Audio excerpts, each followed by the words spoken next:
Orar con el Salmo 23. Empecemos con esta oración. En nombre del Padre, del Hijo y del Espíritu Santo. Amén. El Señor es mi pastor, nada me falta. En verdes pastos Él me hace reposar. A las aguas de descanso me conduce y reconforta mi alma. Por el camino del bueno me dirige. Por amor de su nombre, aunque pase por quebradas oscuras, no temo ningún mal, porque tú estás conmigo, tu vara y tu bastón, y al verlas voy sin miedo.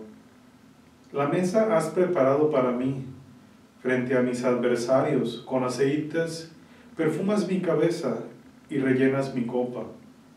Irán conmigo la dicha y tu favor, mientras dure mi vida. Mi mansión será la casa del Señor, por largos, largos días. Amén. En nombre del Padre, del Hijo, del Espíritu Santo. Amén. Jesús nos enseñó a llamar a Dios nuestro Padre y a confiar en su amorosa bondad. ¿Cómo pueden ayudarte las palabras del Salmo 23 a imaginar a Dios como un Padre amoroso? En la página 346 vamos a escuchar más sobre el Padre Nuestro. En el Evangelio según San Mateo, Jesús enseñó el Padre Nuestro a sus discípulos con su prédica en el Discurso del Monte. Esta oración, también conocida como la oración del Señor, contiene 7 peticiones que en conjunto resumen todo lo que necesitamos para vivir una vida cristiana. Escuchemos la lectura del Evangelio según San Mateo. Ustedes pues recen así: Padre nuestro que estás en el cielo, santificado sea tu nombre, venga tu reino, hágase tu voluntad, así en la tierra como en el cielo. Danos hoy el pan que nos corresponde, y perdona nuestras deudas, como también nosotros perdonamos a nuestros deudores. Y no nos dejes caer en la tentación, sino líbranos del maligno. Amén. Palabra del Señor. Gloria a ti, Señor Jesús. En la página 348 viene un par de preguntas. Reflexiona sobre estas palabras y luego describe las ideas y sentimientos que te inspiran. Es decir, ¿qué significa para ti poder orar a Dios como a un Padre?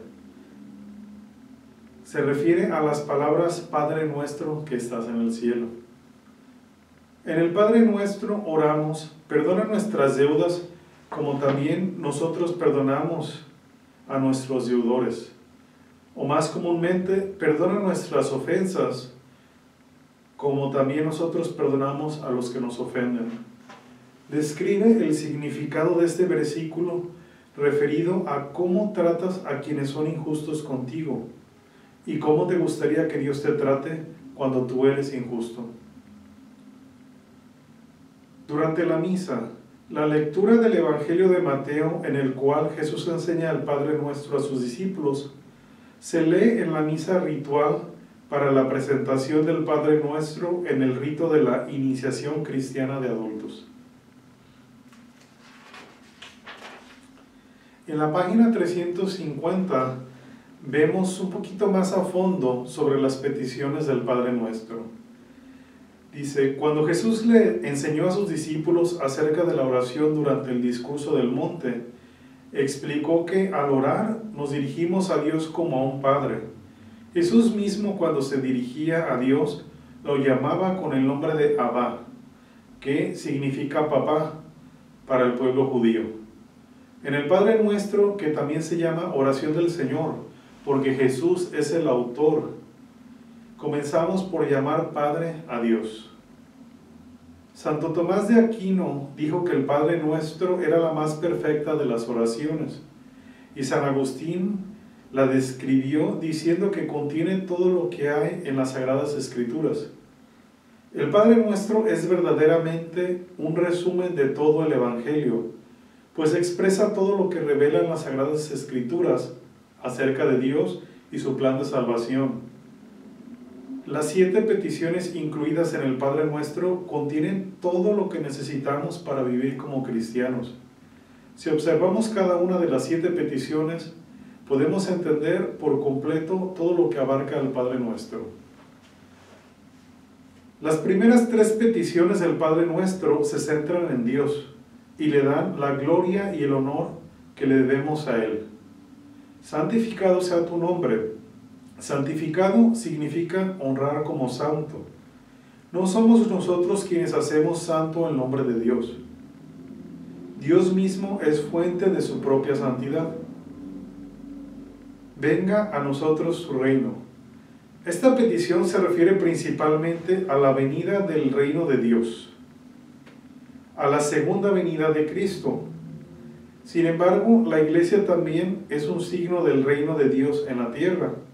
Y cuando decimos, venga a nosotros tu reino, oramos por la misión de la salvación de la Iglesia para todas las personas y nos comprometemos con su obra.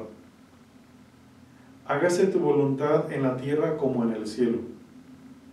Así le pedimos a Dios que una nuestra voluntad a la de Jesús, para que el plan de salvación en el mundo se lleve a cabo. Oramos a Dios para que nos ayude a obedecer su voluntad, siguiendo el ejemplo que Dios nos dio. Las peticiones de la 4 a la 7.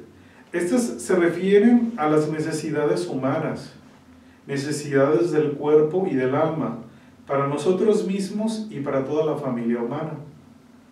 Danos hoy nuestro pan de cada día. Le pedimos a Dios que supla nuestras necesidades terrenales, así como las de toda la familia humana. Reconocemos que dependemos de Dios y agradecemos su bondad al cuidar de nosotros. Perdona nuestras ofensas como también nosotros perdonamos a los que nos ofenden. Le pedimos a Dios que nos perdone cuando pecamos y que nos ayude a ser más comprensivos cuando otros nos hieren. No nos dejes caer en la tentación. Aquí le pedimos a Dios que nos ayude a evitar el pecado. Así, nos encomendamos al Espíritu Santo para que podamos ser conscientes de las tentaciones y tengamos la gracia de resistir al pecado. Y líbranos del mal. Esta es una oración que hacemos en comunión con toda la Iglesia, para que la bondad de Dios triunfe sobre el mal que existe en el mundo. ¿A poco no es interesante saber todo lo que esa oración que escuchamos constantemente significa para nosotros como cristianos, siendo, como dice, un resumen de lo que vemos en las Sagradas Escrituras? En la página 352 tenemos un par de preguntas y respuestas que van relacionadas al catecismo. Veamos. ¿Cuál es el espíritu de comunión que se promueve al orar al Padre el Padre Nuestro? El Padre Nuestro nos permite entrar en comunión con el Padre y con su Hijo Jesucristo. Orarle a nuestro Padre es orar con todas las personas y por todas ellas, para que conozcan al único y verdadero Dios. ¿Por qué podemos dirigirnos a Dios como a un Padre? Podemos llamar Padre a Dios porque Jesús nos enseñó a llamarlo Padre. Al hacerlo, generaría en nosotros la voluntad de actuar como sus hijos y alentar a nuestro corazón a llenarse de humildad y confianza. Elige una de las 4 últimas peticiones del Padre Nuestro y reflexiona acerca de su significado. ¿De qué manera esta petición fortalece tu confianza en Dios? Escribe tu respuesta en la página 352. En la página 354, Vidas Santas. En esta ocasión se habla de Santa Isabel Anna Seton. Ella nació en el seno de una familia episcopaliana de la ciudad de Nueva York. A los 20 años, Isabel se casó con William Seton, un acaudalado comerciante naviero. Isabel y William estaban profundamente enamorados y los primeros años de su matrimonio fueron felices y prósperos y tuvieron 5 hijos. Cuando Isabel tenía cerca de 29 años, su vida dio un giro drástico e inesperado. A William le detectaron tuberculosis. En un intento por salvar su vida, la familia Seton viajó a Italia, donde un clima moderado favorecía su recuperación. Sin embargo, William murió poco después de llegar allí. Isabel permaneció en Italia, en casa de la familia Filici, que habían sido amigos de su esposo durante mucho tiempo. El apoyo y la dedicación de esta familia sirvieron de consuelo a Isabel durante esta difícil etapa de su vida.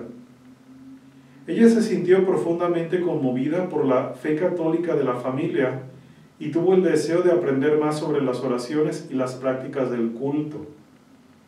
Cuando Isabel regresó a Estados Unidos, siguió aprendiendo sobre la fe católica y casi un año después se unió a la Iglesia Católica, continuando con su misión de servir a los demás que había iniciado años atrás y respondiendo a una invitación del obispo John Carroll de Baltimore. Isabel fundó una escuela católica en esa ciudad. Junto con unas pocas mujeres formó una comunidad religiosa llamada Hermanas de la Caridad. Isabel Anna Seton profesó sus votos religiosos en marzo de 1809 y se hizo conocida como la Madre Seton. Esta nueva orden religiosa le permitió a Isabel encontrar una manera de seguir criando a sus hijos. Las Hermanas de la Caridad tuvieron a su cargo escuelas, hospitales y orfanatos y se dedicaron a asistir a los pobres. Para más información puedes ver la página 354. En la página 356 dice: en el Padre Nuestro oramos diciendo, hágase tu voluntad. ¿En qué momentos de su vida Santa Isabel Anna Seton aceptó los problemas como la voluntad de Dios? ¿Cuál es tu respuesta al respecto? ¿De qué manera su ejemplo te anima a confiar en Dios? Escribe tu respuesta y compártela con los demás. También ahí en la página vemos una nota, dice: Enseñanza Social Católica, la dignidad del trabajo y los derechos de los trabajadores. La Iglesia Católica se preocupa por asuntos económicos y sociales, porque el propósito fundamental de estas instituciones es Dios.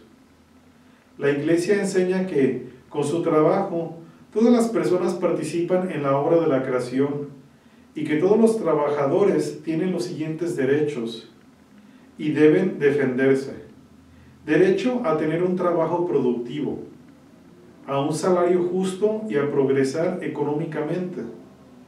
Como católicos, creemos que nuestro trabajo puede ser una manera valiosa de servir a Dios y a los demás. Identifica uno de tus talentos y comprométete a usarlo para servir a Dios y a los demás. En la página 358 encontramos las preguntas del final de este capítulo, la lección 19. Respóndelas por favor, y si hay alguna que no la puedas responder, significa que necesitas repasar otra vez el capítulo. Terminemos con una oración. En el nombre del Padre, y del Hijo, y del Espíritu Santo. Amén. Padre nuestro que estás en el cielo, santificado sea tu nombre. Venga a nosotros tu reino. Hágase tu voluntad en la tierra como en el cielo. Danos hoy nuestro pan de cada día. Perdona nuestras ofensas, como también nosotros perdonamos a los que nos ofenden. No nos dejes caer en la tentación, y líbranos del mal. Amén. En nombre del Padre, del Hijo y del Espíritu Santo. Amén. Que tengas un bendecido día. Luego nos vemos. Hasta luego.